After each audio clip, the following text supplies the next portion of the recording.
So a lot of people ask me, what are the biggest challenges you face being a female business owner? And it's funny because when I think about it, I really don't face any challenges because I'm a female.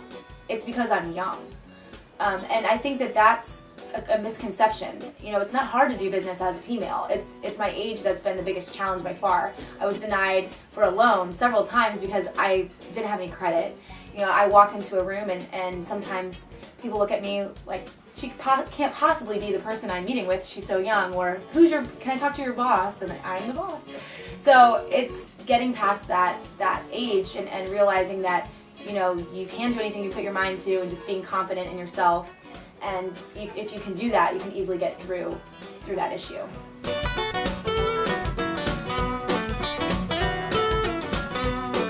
And well, innovation is really important, especially in a startup company, because you're building something new. So I think that people can be innovative at the beginning of their business, and then they forget that it's important to be innovative the whole time. So what we really try to do here is constantly use innovative thinking and study what other businesses are doing, not cleaning companies, just in general. And we try to take some of those things and implement them here. So continuously innovating. And then entrepreneurship, you know, not everyone is going to go into their own business and start something on their own. But I think that entrepreneurial thinking is an important part, no matter what you decide to do. So having an ownership mentality in your work and really taking ownership for what you do. Well, I think it's scary it's a risk, you know, you're taking a huge risk, and nothing is guaranteed. So it's not like a real job where you have a paycheck and you're guaranteed, you know, that this much money in these hours. So it's definitely a risk. And then I think a lot of people believe that they can't do it, and they can.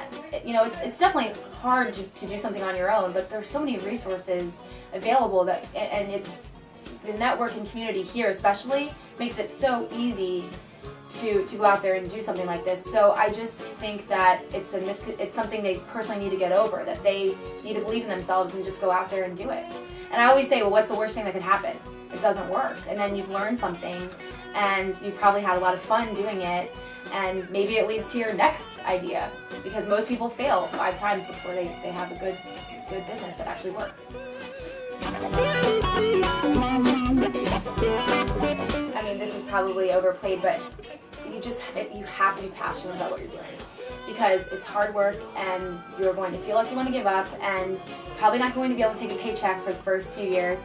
So you just have to make sure it's something you really love to do and that you can honestly and truly be passionate about, because people can tell when you're passionate. And if you have employees, you have to be the most passionate, because they have to catch on to that passion and make it their own. So just make sure that it's something you really could see yourself doing for a long time, and you're in love with the idea.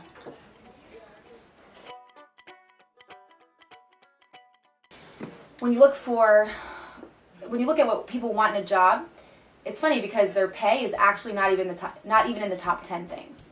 So having ownership, feeling like you're part of something bigger, you know, having fun while you work, being in a culture that embraces change and celebration, and I mean that's just so important, because you have to go to work every day, and you might as well be happy while you're at work since you're there all day. So I think that's the first and most important thing before you spend money on marketing and anything else. You have to make sure you have a fun place to work.